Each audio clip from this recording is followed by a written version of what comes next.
प्रधानमंत्री जी, आपने जो अभी बात कही कि साहब धर्म के आधार पर बंटवारा और उसका दर्द ये देश झेल चुका है, बावजूद इसके चुनाव दर चुनाव धर्म की एंट्री हो जाती है, अब वोट जिहाद आ जाता है, मुसलमान आ जाता है, चुनाव बीत जाता है, लेकिन वो जो समाज का ताना बाना सा है, बंधुत्व वाला, भाईचारे वाला, उसको वो थोड़ा कमज़ोर सा करता चलता है। मैं सिर्फ सवाल आपसे ये पूछना चाहती हूँ कि इन विषयों पर कभी चुनाव की गहमा गहमी से दूर अगर आप बैठकर विचार करते हैं तो इस देश के मुसलमान को लेकर आपको दया ज़्यादा आती है कि इसको हर बार वोट बैंक के नाम पर लॉलीपॉप पकड़ाई जाती है और ये धोखे में खुश हो जाता है, आपको गुस्सा आता है कि इसको हर बार वोट बैंक के नाम पर धोखा दिया जाता है और ये फिर भी सह रहा है धोखे को? मैं आपको मेरा अनुभव बताता हूँ।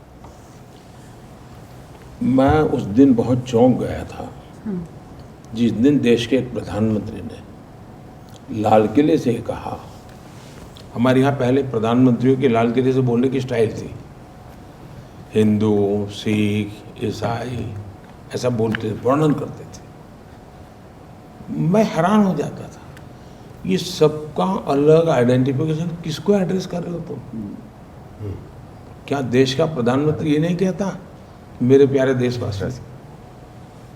मैं गुजरात में था तो मैंने शुरू किया 5 करोड़ मेरे गुजराती, मैंने टर्मिनोलॉजी शुरू की, धीरे धीरे सबको करनी पड़ी ताकि कोई इधर उधर भटके ना। सब मेरे हैं, सही बात है, बिल्कुल। उनको भी फील होगा हम गुजरात का भला करने के लिए हम गुजरात के नागरिक हैं।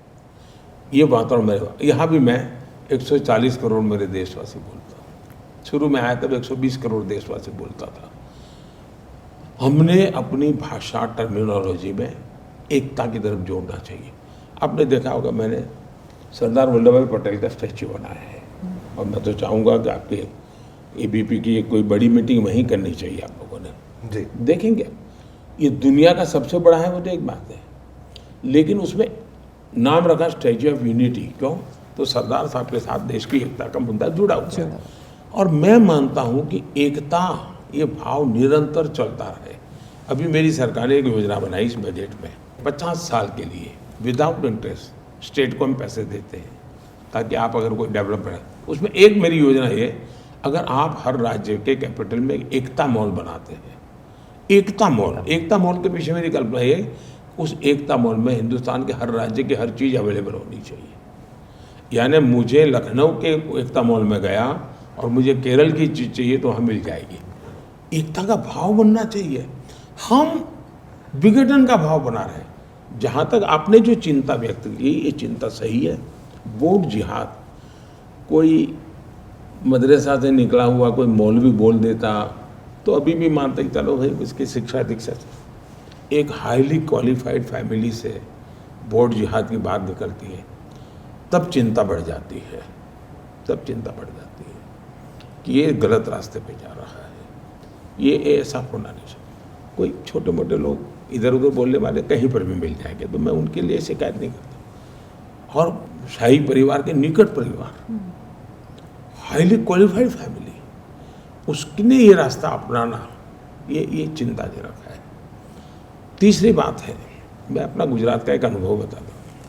अहमदाबाद में एक मार्केट है माणिक चौक में, बड़ा इंटरेस्टिंग मार्केट है। कोई इतनी भीड़ रहती है, आप साइकिल नहीं चला सकते, साइकिल हाथ में लेकर के नहीं जा सकते, पैदल भी चलना है तो आपको पार करते करते 15-20 मिनट लग जाएगी जी। और वो सारा का सारा व्यापारी मुसलमान है और सारा का सारा खरीदार हिंदू है। यानी 100% व्यापारी मुसलमान, 100% खरीदार हिंदू। बड़ा यूनिक सा है। तो मैंने 30-40 लड़कों को ट्रेन किया। मैंने कहा तुम लोग 3 दिन लगातार इस मार्केट में घूमते रहो और इनको जरा चिढ़ाते रहो, सब व्यापारियों को। ऐसे टेढ़े मेढ़े सवाल पूछो, खरीद करने जाओ कभी, क्यों चाचा दिवाली कैसी है? तो जवाब क्या आते थे? है अरे भाई बहुत अच्छी दिवाली। फिर चिढ़ाओ जरा, अरे ये राक्षस बैठा है और तुम्हारी दिवाली ठीक है, मोदी बैठा है यहाँ, तुम क्या बात करते हो? मोदी के खिलाफ मत बोलो, इसकी माँ को पता चलेगा ना मुझे हमको खाना नहीं मिलेगा। तो बोले क्यों? बोले ये मेरा लड़का कभी दुकान नहीं आता था, ये मोदी है ना, बोले रेगुलर दुकान आता है। बोले पहले ये भटकता था, ये बोले ये बच्चा है ना, बोले छुट्टियाँ हैं तो आया है, पढ़ता है, बोले पहले पढ़ता नहीं था। तो सब तो उसकी माँ इतनी खुश है मोदी पर, ये मेरा 2002 की दिवाली का अनुभव है जी। और ये एक यूनिक सोशल सेलिब्रेशन है। यानी जो मुसलमान समाज जी, मैं तो उसी बस्ती में बड़ा हूँ, मेरे घर के अगल बगल में पसमंदा समाज के ही सब लोग हैं जी। जहाँ में मेरा जन्म हुआ। इतने अच्छे सब, उनके पास हाथ में इतनी अच्छा बढ़िया स्किल है जी। हम इसको ताकत दें, देश का भला होगा। हम ही उनको गलत रास्ते पे ले जा रहे हैं हमारी राजनीति करने के लिए। उनको उनके नसीब पर छोड़ दे तो ज़्यादा अच्छा करेंगे। ये जो उनके ठेकेदार बने हुए हैं ना, अब मुझे बताइए, इतनी पॉलिटिकल पार्टी है, किसने मुस्लिम लीडर पैदा किया मुझे बताइए। हिंदू लीडर हैं जो सिर्फ मुसलमान के ठेकेदार बने हैं, बाकी सब ये हिंदू लीडरों ने बिन साहब का चोला पहन करके इनको अपने कब्जे में रखा हुआ है। अब ये मुसलमान समाज को आत्मचिंतन करना चाहिए। दूसरा, एज ए गवर्नमेंट मेरा काम क्या है? There should be no discrimination, सबके लिए समान। हाँ, लेकिन मैं ये कहूँ सर कि तो मैंने क्या कहा, मुझे अब चलना है 100% सैचुरेशन। मानो मेरे पास 4 करोड़ घर है और 4 करोड़ लाभार्थी की सूची है, तो मुझे कोई डिस्क्रिमिनेशन के बिना उन लाभार्थियों को मकान देना है। हो सकता है किसी को जनवरी में मिलेगा, किसी को मार्च में मिलेगा, लेकिन क्योंकि तुम इस जात के हो तो मिलेगा, उस जात के हो तो नहीं मिलेगा, इस धर्म के हो तो मिलेगा, उस धर्म के है तो नहीं मिलेगा, ये नहीं चलेगा।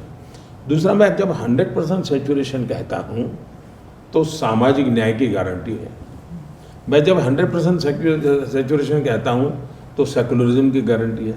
मैं जब 100% सैचुरेशन की बात करता हूँ तब ट्रांसपेरेंसी की गारंटी है, नो करप्शन। तो हर एक को मालूम है कि 3 महीने के बाद मिलना है, चलते 1 रुपया मांगेगा नहीं दूंगा, मैं बैठा हूँ देखता हूँ, मोदी ने कह दिया है मिलने वाला है। तो मेरी जो स्ट्रैटेजी है वो ये है, सबका साथ सबका विकास। ये सिर्फ नारा नहीं है जी, मेरी हर चीज में वो प्रैक्टिस है, हर चीज में। अब देखिए डीबीटी, डायरेक्ट बेनिफिट ट्रांसफर जी, 38 लाख करोड़ रुपीस हमने डीबीटी किया है। 38 लाख करोड़। अगर राजीव गांधी के हिसाब से मैं देखूं 1 रुपये में 15 पैसा पहुंचता है तो 38 लाख करोड़ में से 28 लाख करोड़ करीब गबन हो गया होता, किसी पंजे ने मार लिया होता। आज 38 लाख करोड़ उसको पहुंचा है। आप इंस्टाग्राम पर अब देख रहे हैं 1000 रील मिलेगी जब मुस्लिम समाज कहता है कि मुझे ये मिला, मुझे ये मिला, मुझे ये मिला। वो तो आंकड़ों में नजर आता है। हाँ। जैसे ही घड़ी का काटा दोपहर 2:30 पे आए, बबीता जी का दिल सास बहू साजिश के लिए मचल जाए। और ये है इनकी बहू, पूरे दिन ऑफिस की टेंशन हो जाए गॉन जब ये करें अपना फेवरेट शो फ्री टाइम पे ऑन। इनकी तरह आप भी देखिए अपना फेवरेट शो अपने टाइम पर और डाउनलोड कीजिए एबीपी लाइव ऐप अपने स्मार्ट टीवी पर।